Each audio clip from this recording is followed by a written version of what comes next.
इस विशेष गहन चर्चा में सभी कानून के विद्यार्थियों, वकीलों, न्यायिक सेवा के उम्मीदवारों और कानून की बारीकियों को समझने का शौक रखने वाले हर जिज्ञासु का स्वागत है। ये सच में एक बहुत ही अहम विषय है आज। बिल्कुल। आज का विषय किसी भी लीगल प्रैक्टिशनर या कानून के छात्र के लिए बहुत ही बुनियादी और बेहद अहम है। आज हम भारतीय न्याय संहिता यानी BNS 2023 की धारा 2 पर एक विस्तृत नजर डालने वाले हैं। चलिए इसे थोड़ा विस्तार से समझते हैं। और ये जरूरी भी है क्योंकि बिना आधार के हम कानून को नहीं समझ सकते। सही कहा।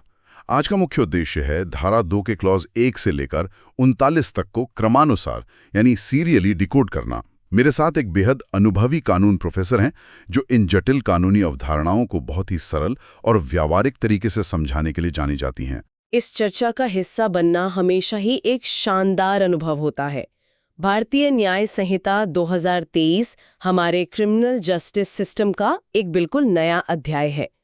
कानून की दुनिया में एक कहावत है कि अगर नींव कमजोर हो तो पूरी इमारत ढह सकती है। और वो नींव परिभाषा ही होती हैं। एग्जैक्टली। किसी भी नए कानून को समझने के लिए उसकी परिभाषाओं यानी डेफिनेशंस को समझना सबसे जरूरी होता है। धारा 2 वास्तव में इस पूरी संहिता की नींव है। यहाँ सबसे दिलचस्प बात यह है कि कैसे एक छोटे से शब्द का कानूनी मतलब हमारी आम बोलचाल से बिल्कुल अलग हो सकता है। मतलब बिना इन शब्दों के सटीक अर्थ को समझे हम आगे के पीनल प्रोविजंस की सही व्याख्या कर ही नहीं सकते। बिल्कुल नहीं कर सकते। ये बात बिल्कुल सटीक है। अक्सर लोग परिभाषाओं वाले सेक्शन को जल्दी से पढ़कर आगे निकल जाना चाहते हैं, लेकिन असली कानूनी दांव पेंच यहीं छिपे होते हैं। तो बिना किसी देरी के धारा 2 के क्लॉज 1 से शुरुआत करते हैं जो एक्ट को परिभाषित करता है। हाँ, और इसके तुरंत बाद क्लॉज 2 में एनिमल और क्लॉज 3 में चाइल्ड की परिभाषा है। अगर हम क्लॉज 1 को देखें तो एक्ट सुनने में ऐसा लगता है जैसे कोई एक घटना हुई हो। देखिए, यहीं पर कानूनी भाषा का फर्क आता है। BNS स्पष्ट करता है कि एक्ट का मतलब सिर्फ एक अकेला कार्य यानी सिंगल एक्ट नहीं है।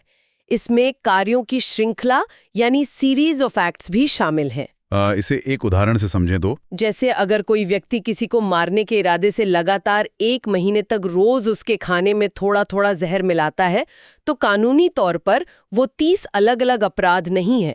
उस पूरी श्रृंखला को हत्या का एक एक्ट ही माना जाएगा। ये बहुत ही स्पष्ट करता है चीजों को। और इसी तरह क्लॉज 2 एनिमल की परिभाषा भी बहुत ही सीधी रखी गई है। इंसान को छोड़कर कोई भी जीवित प्राणी कानूनी रूप से जानवर की श्रेणी में आता है। हाँ। लेकिन क्लॉज 3 जो चाइल्ड को परिभाषित करता है वह बहुत ही महत्वपूर्ण है।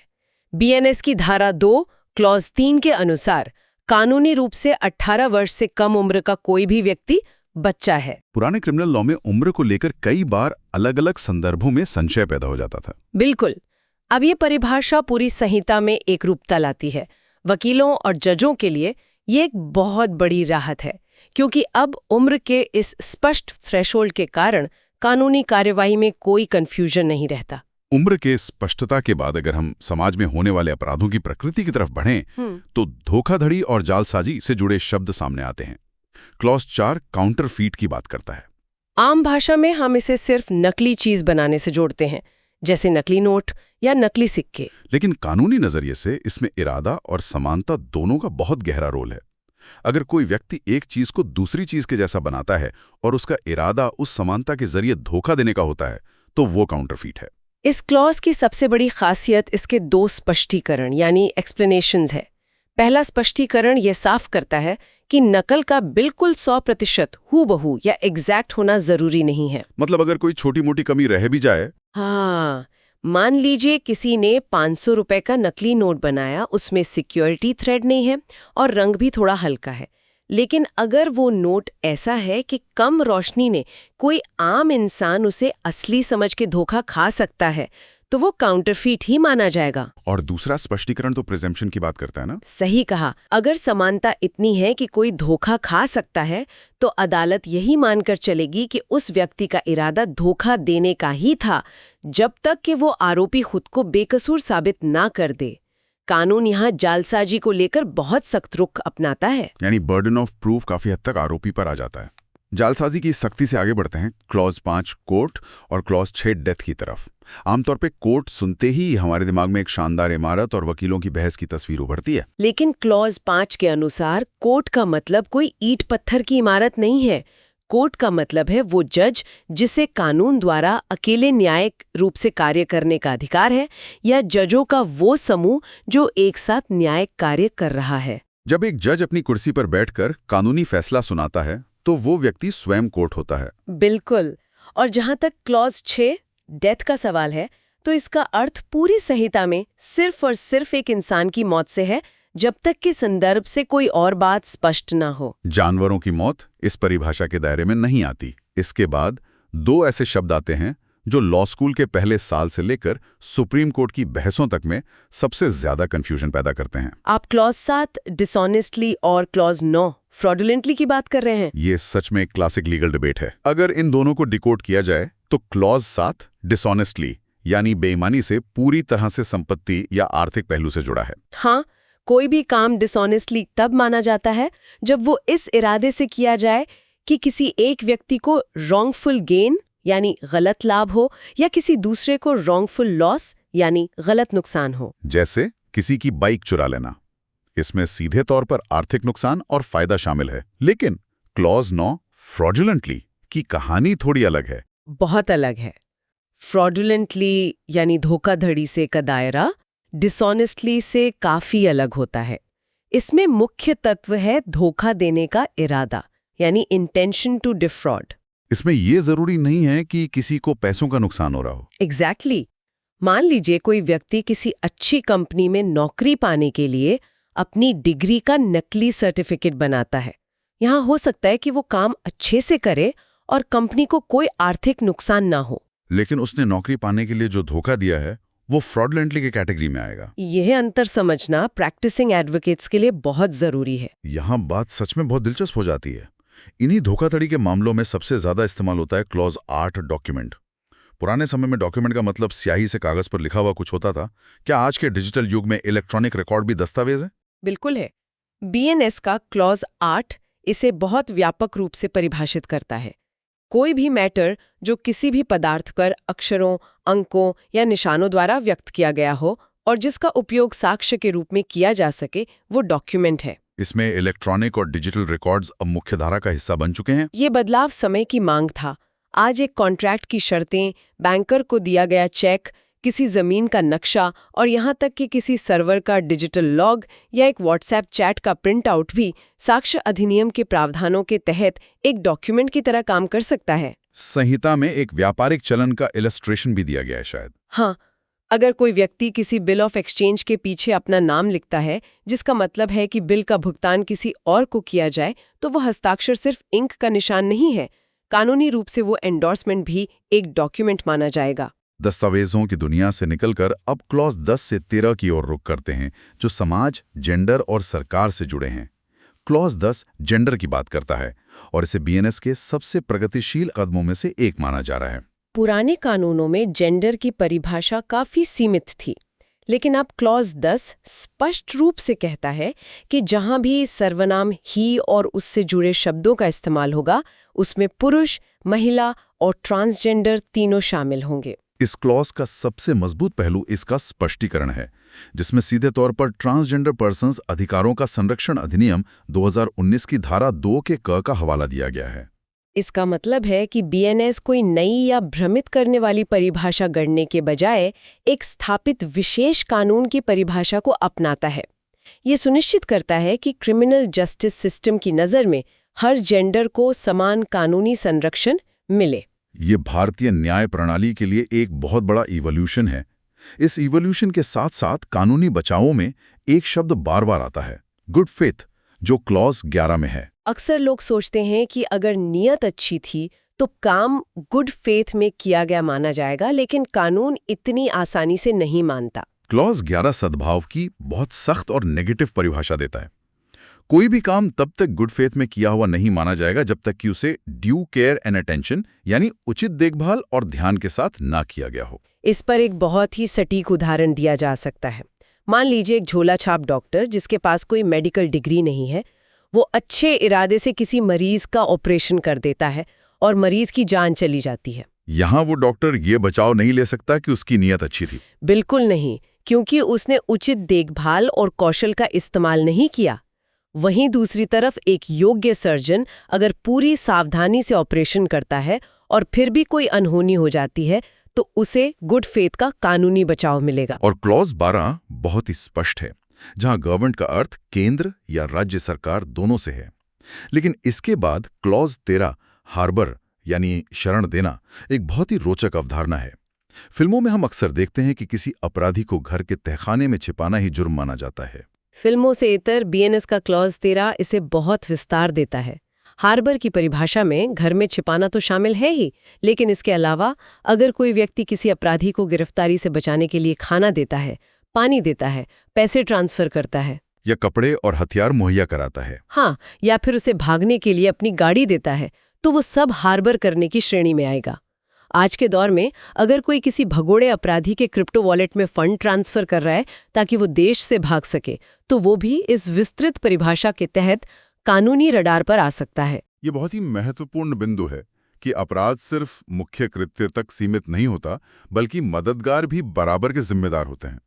इसी तरह एक और शब्द है जो आम बोलचाल में सीमित है लेकिन कानून में बहुत व्यापक है, क्लॉज 14 इंजरी।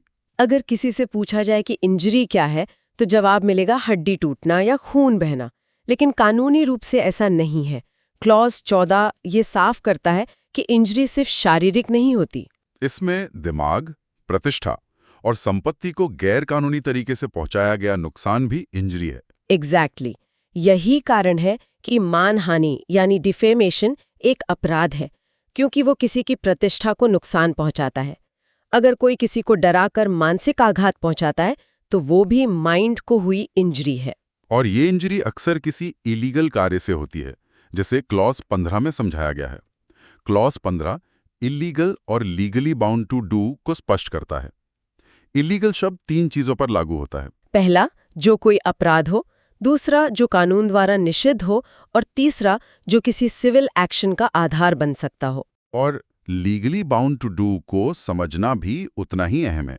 अगर कोई जेलर है जिसकी ड्यूटी है कैदी को खाना देना और वो जानबूझकर खाना नहीं देता, यानी खाना देने से चूक करता है या ओमिट करता है, तो ये माना जाएगा कि वो खाना देने के लिए कानूनी रूप से बाध्य था और उसका ये कार्य लोप इल्लीगल है। इसके साथ ही न्याय प्रणाली को चलाने वाले मुख्य स्तंभों की परिभाषाएं आती हैं।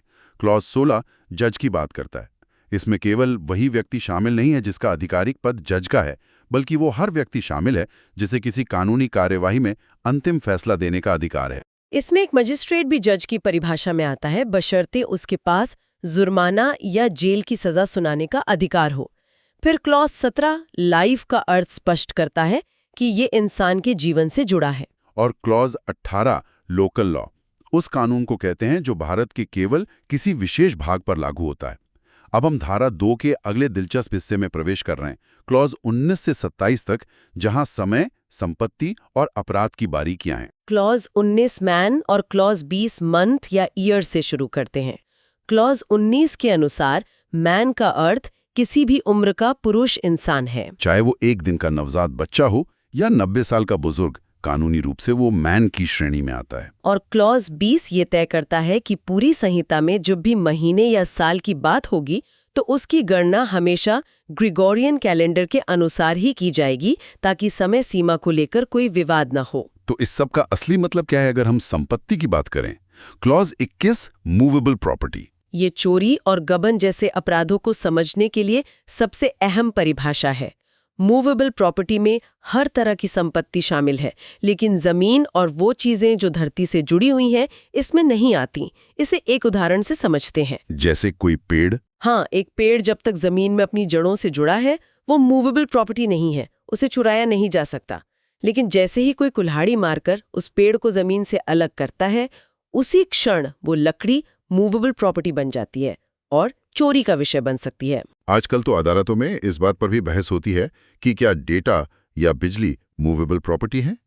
कानून समय के साथ इन्हीं परिभाषाओं के आधार पर विकसित होता है। इसके बाद क्लॉज 22 नंबर की बात करता है, जहां एक वचन में बहुवचन और बहुवचन में एक वचन शामिल है। क्लॉज 23 ओथ है, जिसमें कानून द्वारा अधिकृत सत्यनिष्ठा की कोई भी घोषणा शामिल है।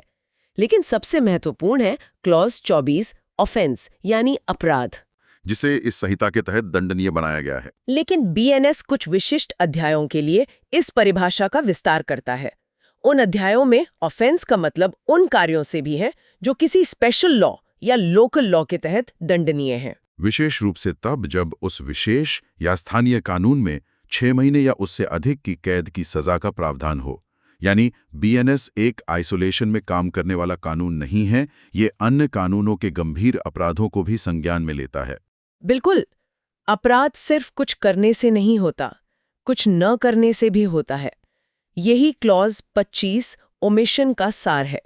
जैसे एक्ट में श्रृंखला शामिल थी, वैसे ही ओमिशन में भी कार्यों के लोप की श्रृंखला शामिल होती है। और इन अपराधों को करता कौन है? वो है पर्सन, जिसे क्लॉज 26 में बताया गया है। कानून की नज़र में पर्सन सिर्फ हार्ड मास का इंसान नहीं है। कोई भी कंपनी, एसोसिएशन या व्यक्तियों का समूह, चाहे वो रजिस्टर्ड हो या न हो, एक पर्सन माना जाता है। यही कारण है कि कॉर्पोरेट क्रिमिनल लायबिलिटी के मामलों में कंपनियों पर भी मुकदमे दर्ज हो सकते हैं। और क्लॉज 27 स्पष्ट करता है कि पब्लिक में जनता का कोई भी वर्ग या समुदाय शामिल है। Clause 28 public servant. अगर हम इसे बड़ी तस्वीर से जोड़कर देखें तो अक्सर माना जाता है कि जो व्यक्ति सरकारी दफ्तर में बैठकर 9 से 5 की नौकरी कर रहा है, सिर्फ वही पब्लिक सर्वेंट है। लेकिन ऐसा नहीं है। बीएनएस का क्लॉज 28 लोक सेवक की 11 उपश्रेणियों का बहुत ही गहराई से विश्लेषण करता है।